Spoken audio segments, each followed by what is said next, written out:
Assalamualaikum warahmatullahi wabarakatuh. Hai teman-teman semua yang mungkin gak sengaja nih mampir di Olamin Channel, atau mungkin sengaja ya mampir ke Olamin Channel ini karena dapat notif di akun YouTube kalian. Berarti kalian termasuk subscriber Olamin Channel. Terima kasih ya.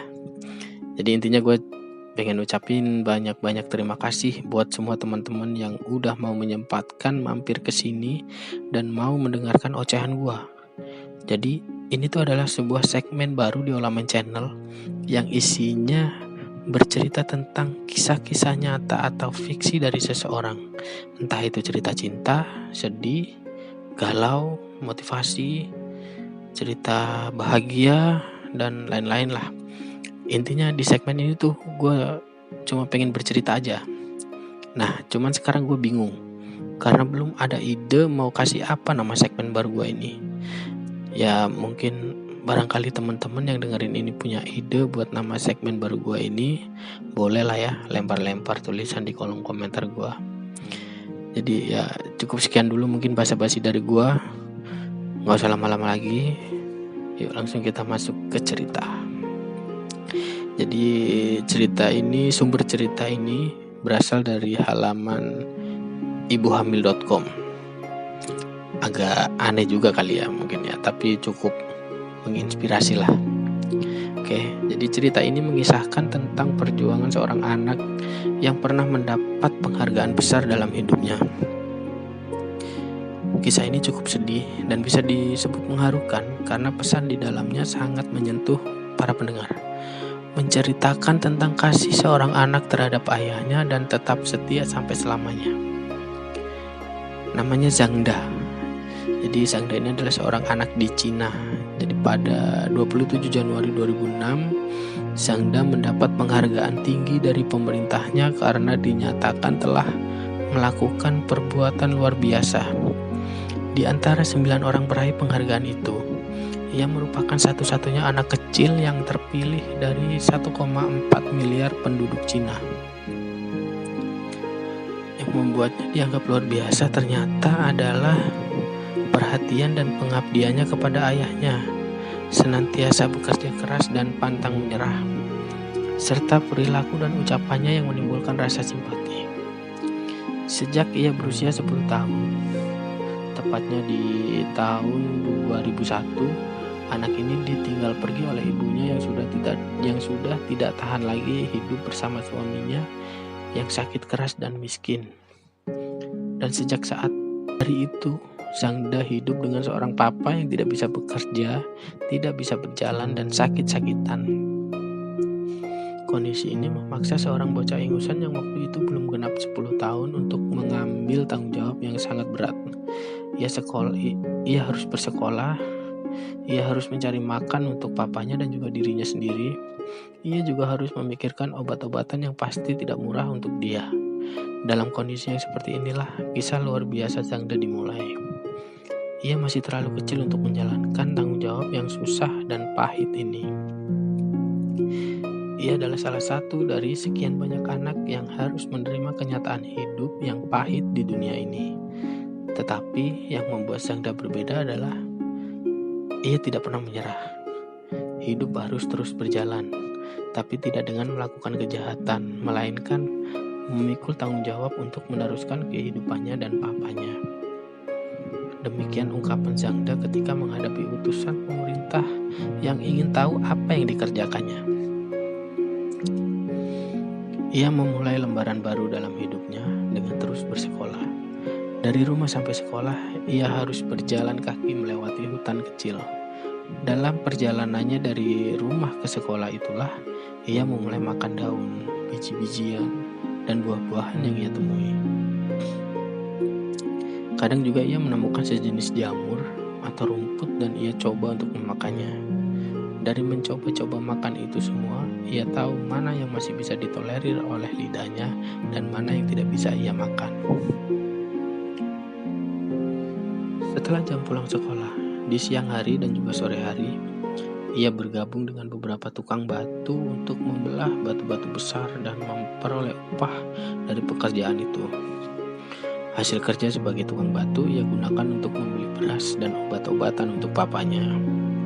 Hidup seperti ini ia jalani selama 5 tahun. Tetapi badannya tetap sehat, segar, dan kuat. Sangda merawat papanya yang sakit sejak umur 10 tahun. Ia mulai tanggung jawab untuk merawat papa. Ia menggendong papanya ke WC. Ia menyeka dan sekali-sekali memandikan papanya.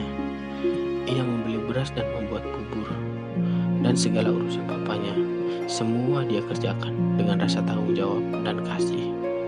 Semua pekerjaan ini menjadi tanggung jawabnya sehari-hari. Sangda menyuntik sendiri papanya. Obat yang mahal dan jauhnya tempat berobat membuat Sangda berpikir untuk menemukan cara terbaik mengatasi semua ini. Sejak umur 10 tahun ia mulai belajar tentang obat-obatan melalui sebuah buku bekas yang ia beli.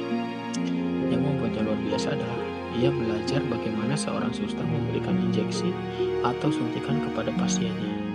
Setelah ia rasa mampu, ia nekat untuk menyuntik papanya sendiri. Sekarang pekerjaan menyuntik papanya sudah dilakukannya selama lebih dari kurang 5 tahun. Maka Sangda sudah terampil dan ahli dalam menyuntik. Ketika mata pejabat, pengusaha, para artis, dan orang terkenal yang hadir dalam acara penganugerahan penghargaan tersebut sedang tertuju kepada Sangda, si pembawa acara bertanya kepadanya, "Sangda, sebut saja kamu mau apa, sekolah di mana, dan apa yang kamu rindukan untuk terjadi dalam hidupmu? Berapa uang yang kamu butuhkan sampai kamu selesai kuliah? Besar nanti, kamu mau kuliah di mana? Sebut saja. Pokoknya apa yang kamu idam-idamkan, sebut saja." Di sini ada banyak pejabat, pengusaha, dan orang-orang terkenal yang hadir. Saat ini juga ada ratusan juta orang yang sedang melihat kamu melihat layar TV. Mereka bisa membantumu. Sangda pun terdiam dan tidak menjawab apa-apa. Pembawa acara pun berkata lagi kepadanya, "Sebut saja, mereka bisa membantumu." Beberapa menit Sangda masih terdiam, lalu dengan suara bergetar ia pun menjawab, "Aku mau mama kembali. Mama, kembalilah ke rumah. Aku bisa membantu papa. Aku bisa cari makan sendiri. Mama, kembalilah." Semua yang hadir pun sontak menitikkan air mata karena terharu. Tidak ada yang menyangka akan apa yang keluar dari bibirnya. Mengapa ia tidak minta kemudahan untuk pengobatan papanya? Mengapa ia tidak minta deposito yang cukup untuk meringankan hidupnya dan sedikit bekal untuk masa depannya? Mengapa ia tidak minta rumah kecil yang dekat dengan rumah sakit? Mengapa ia tidak minta sebuah kartu kemudahan dari pemerintah agar ketika ia membutuhkan pasti semua akan membantunya? Mungkin apa yang dimintanya itulah yang paling utama bagi dirinya. "Aku mau mama kembali." Sebuah ungkapan yang mungkin sudah dipendamnya sejak saat melihat mamanya pergi meninggalkan dia dan papanya. Kisah di atas bukan saja mengharukan, namun juga menimbulkan kekaguman. Seorang anak berusia 10 tahun dapat menjalankan tanggung jawab yang berat selama 5 tahun. Kesulitan hidup telah menempa anak tersebut menjadi sosok anak yang tangguh dan pantang menyerah. Sangda boleh dibilang langka karena sangat berbeda dengan anak-anak modern. Saat ini banyak anak yang segala sesuatunya selalu dimudahkan oleh orang tuanya. Karena alasan sayang, orang tua selalu membantu anaknya meskipun sang anak sudah mampu melakukannya.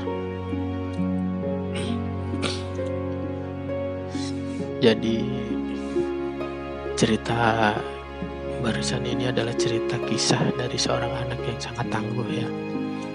Di usia 10 tahun dia bisa membantu ayahnya dan bisa tetap bersekolah. Mungkin kalau misalkan gue yang ada di posisi Sangda, mungkin gue bingung banget kali mau ngapain. Mungkin parahnya gue mungkin bisa bunuh diri kali ya, karena udah gak tahan mungkin hidup kayak begitu. Jadi gue lebih bersyukur aja kali ya dengan kehidupan gue sekarang ini. Meskipun dengan segala macam keterbatasan, gue tetap bersyukur dan gue tetap berterima kasih sama papa mama gue, dan gue meminta maaf kali karena mungkin dari kecil sampai sekarang gue masih belum bisa ngebahagiain mereka. Bahkan kalau mau diinget-inget lagi, di zaman-zaman sekolah gue itu zaman-zaman yang sangat merepotkan mereka. Ya karena kebadungan gue sendiri, gue jadi sangat merepotkan, mungkin lah, nggak bisa diomongin lah, parah pokoknya. Jadi di sini gue pengen banget meminta maaf pada orang tua gue, khususnya papa mama gue, karena udah ngerepotin mereka. Gue sadar itu ketika gue udah jauh dari mereka, ketika gue merantau di kota orang, gue sendiri, gak ada papa mama. Bener-bener gue ngerasain betapa pentingnya kehadiran mereka buat gue.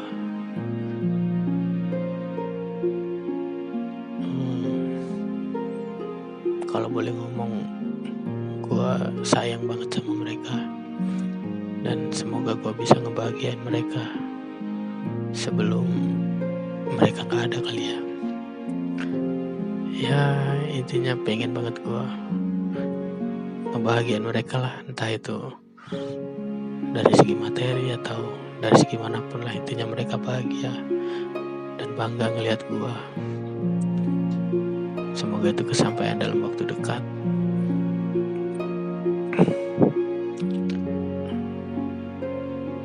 Semoga cerita ini bisa memberikan nilai-nilai positif buat kita semua, khususnya buat gue sendiri. Intinya biar gue bisa introspeksi diri gue sendiri, bisa ngelihat apa kekurangan gue sendiri dari cerita ini.